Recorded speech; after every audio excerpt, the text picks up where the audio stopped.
Blightbound for a while now has been one of those games I've remained generally aware of and had some mild interest in, but never got around to actually playing myself. My first initial interaction with Blightbound was in the form of Devolver Land Expo, the short but rather immersive first-person stealth action game that functioned as a sort of interactable showcase for many of Devolver Digital's, at the time, upcoming games for 2021 and 2022, with Blightbound being among them.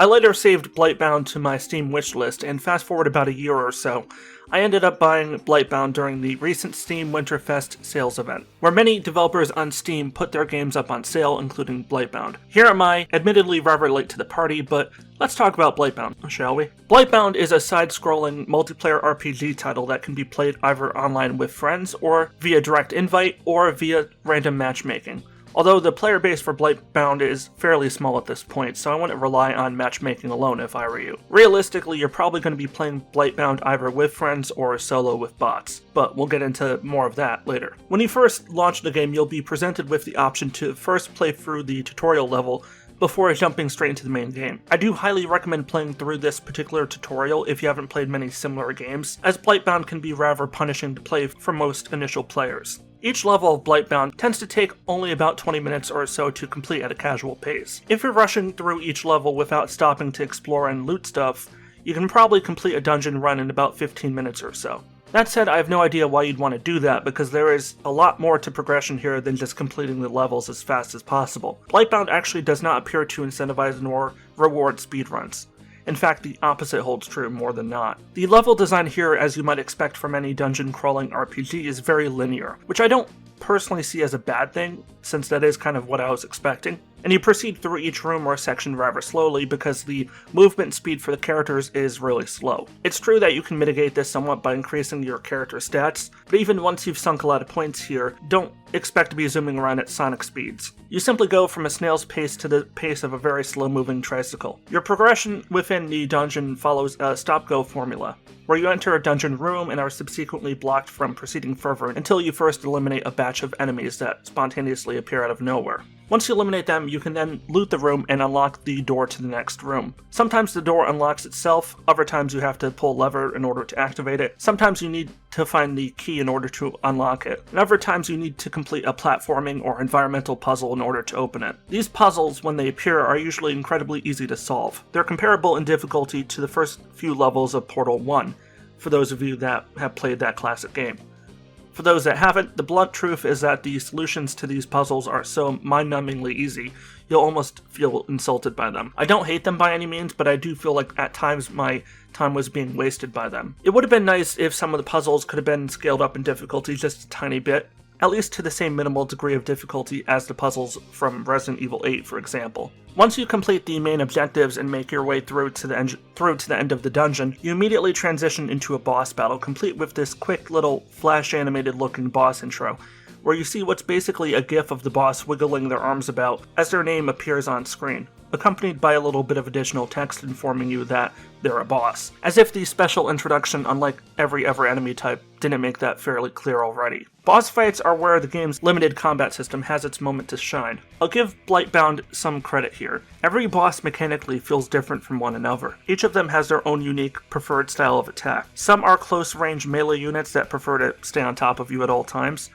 whereas others are more medium-ranged based, focusing on multiple AoE type attacks. And I've seen others that prefer to snipe you from longer range and will make some effort to avoid directly confronting you if you try to get close. Also, there appears to be some sort of multi-phase design approach, where the bosses vary things up as you chip away at their health, but it's not especially prominent compared with multi-phase bosses I fought in other games like Doom Eternal or Dauntless, for example. After successfully completing a dungeon, your character will be able to level up and spend points on increasing certain attributes. There are 5 basic attribute types to choose from, and these are all the same across all the available characters: power, agility, vitality, will, and luck. And yes, if you're noticing a certain passing resemblance to old school D&D, I assure you that you're not the only one here. By upgrading power, you're increasing the maximum base damage output of your character by 2% per upgrade point. By increasing agility, you're increasing your base movement speed by 2%, and your critical damage by 4%. Vitality, as you might imagine, increases your base health by 2% and also increases the amount of healing you receive from your allies by an unspecified amount. Will influences the cooldown speed of your abilities by 2%. Luck, meanwhile, increases the likelihood of you dealing critical damage by 1%, while also increasing the odds of you acquiring rarer quality items in your playthroughs by, you guessed it, an unspecified amount. I'm not entirely sure why the developers chose to disclose only some of the attributes while withholding others. It's more than a bit odd, but whatever. As you make progress through the campaign, you level up the overall score of the artisans in your camp, namely your camp elder. By leveling up the elder, you eventually unlock more types of artisans and expand upon their offerings. None of these artisans are ultimately personified in any capacity, which is definitely to the game's detriment. They just come in the form of standard in-game windows that pop up when clicked upon. While there are a decent number of artisans you unlock and have to be aware of, the only ones I've found especially useful are the merchant, where you're able to buy and sell items, and the quartermaster, where you can acquire bounties, which are basically just additional side objectives that you can fulfill for additional rewards. It's a neat gimmick, but the lack in variety of rewards doesn't exactly go far in incentivizing you to go out of your way to complete them. You can buy some really useful items from the merchant. All the merchant's wares can be refreshed once per every dungeon you complete, forcing you to either go play new levels or replay older levels to not only upgrade your characters, but also in order to refresh the merchant's inventory. You acquire money really quickly in this game. I've never had to worry about running out of currency or saving up to buy certain items, but to be fair, I've mostly gone out of my way to go into more or less every optional side room, alcove, and hallway to smash every destructible object I can find to hoard the maximum amount of currency per level. Maybe if you're only doing the base objectives and nothing else, saving up enough currency would be more of an issue. While you can also forge your own weapons and items directly, I've almost exclusively relied on the merchant to supply my characters with better items over time. I mentioned just a minute ago that the game does allow you to play solo with bots filling the role of the other two party characters. That was exclusively what I did, since the vast majority of my friends find the prospect of playing a co-op side-scrolling action RPG to be more or less as appealing as swimming in a pool filled exclusively by beetle carcasses. So I found myself stuck with the friendly AI, and suffice it to say that the AI here is very inconsistent. When it comes to dealing damage, the AI is more than happy to oblige. But the AI is also very, very stupid in other areas, like having a tendency to just stand still and take loads and loads of easily avoidable environmental hazard damage, or oftentimes refusing to follow suit if you want them to join you in stepping on specific pressure plates in order to open a nearby gate or fulfill other forms of quest-related objectives. Also, the AI is unbelievably horrible at healing you when you need it. Unless you're on the very verge of life and death, the AI is just going to assume everything is fine and dandy, even if you've only got 20 or 30% health. Which is why in most of the gameplay you'll be seeing on screen, I prefer to play as the mage, the game's default healer character. Not only so I can heal my AI teammates, but because I can keep myself alive when I need to. It appears to be the only way I can guarantee that I'll be getting healing when I need it. What's worse than AI by far is the unbelievably incompetent UI design and menu navigation in this game. There are so many fundamental basic programming errors that I find it simply astounding that Devolver Digital, an indie publisher who has an otherwise fairly positive record for putting out polished and innovative games, had the audacity to release Blightbound in its current state.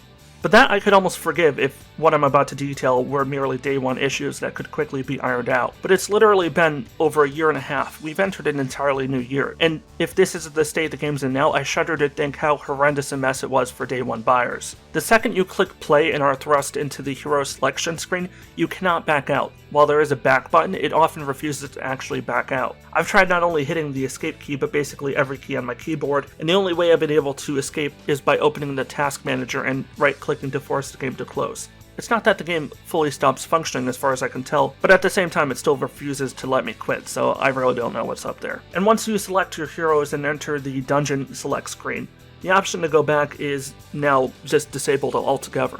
The game simply, seemingly through lack of programming, removes all independent agency from the player. This is also true in regards to choosing your companion AI. And this is where we probably get into the biggest issue in the entire game, and I say that quite literally. As per most RPGs, there is not one but a multitude of intertwined leveling systems, with the holy trinity of skill trees you absolutely need to obsessively focus on being your individual character level, your party level, in the dungeon level. Your individual character level automatically goes up by 1 for every successful dungeon run you complete, as far as the game seems to imply. However, this only applies to the player-controlled character. From a surface level perspective, this may seem perfectly reasonable until you take into consideration the reality that, due to this specific design choice, you'll have to continuously replay and replay the same beginner levels again and again and again for every new character you unlock, because since the game doesn't want to give you seemingly any control over which characters your bot allies select, your two choices are either to almost always automatically fail the progressively higher level missions with level 1 bots proving to be more and more of a hindrance than a help, or you spend dozens if not hundreds of hours grinding every single character you unlock to their max level, which honestly is insanely impractical. At the end of the day, Blightbound has a lot of potential, and I do mean that genuinely. At least if you're exclusively viewing it as a co-op multiplayer party game. It still has many other issues, but at least you can rest assured that the game at no point is borderline unplayable because of the amateur level incompetence displayed by the developers. You might ask, and rightly so, why I'm being so aggressive and combative here. I'm aggravated mainly because the developers had an entire year and a half to fix these very basic issues. Blightbound released initially in early access back as far as July 2020, and remained in early access until mid-December 2021. You're telling me that for the better part of 2 years, the developers never stopped to consider these very basic issues? I haven't gone extensively looking for other user reviews to see if they mention these specific issues, because I generally don't want their reviews to influence mine unduly, even if unconsciously. But I think it's a safe bet that the developers have long been aware of these problems and just haven't acted on them, or their fixes thus far have failed to resolve the problem. Either way, is Blightbound worth buying? Yes, mostly, if you and your friends are all buying copies of it to play together. But if you have anything less than a full 3-person party, I'd actively warn you not to buy or play Blightbound. I don't care if the game goes on the 90% digital clearance sale. Until the doubtful day when the developers ideally put out that miracle quality of life major patch, fixing all the issues I outlined here today, there are simply other better RPGs and action RPGs on the market right now that you can enjoy without nearly the same level of agita this game has caused. The developers may feel like this is a complete post-early access game, but to me, this at best feels like what I and most people would imagine an early access game to resemble in terms of polish and overall quality on day one. On that note, that's where I think I'm going to wrap it up for today. You know the drill. Liking the video is always appreciated, and for those of you new to the channel, I post new reviews roughly once a week here, sometimes once every 2 weeks, in addition to other content. If you want to support the work I do, subscribing and clicking the bell to opt into getting all notifications does help. I'm always happy to hear your thoughts down below in the comment section too. I respond to basically anything posted down there, so if you're looking to get my attention, you know where to find me. This is Warrior Dan signing out. Stay awesome everybody, stay safe, and peace out.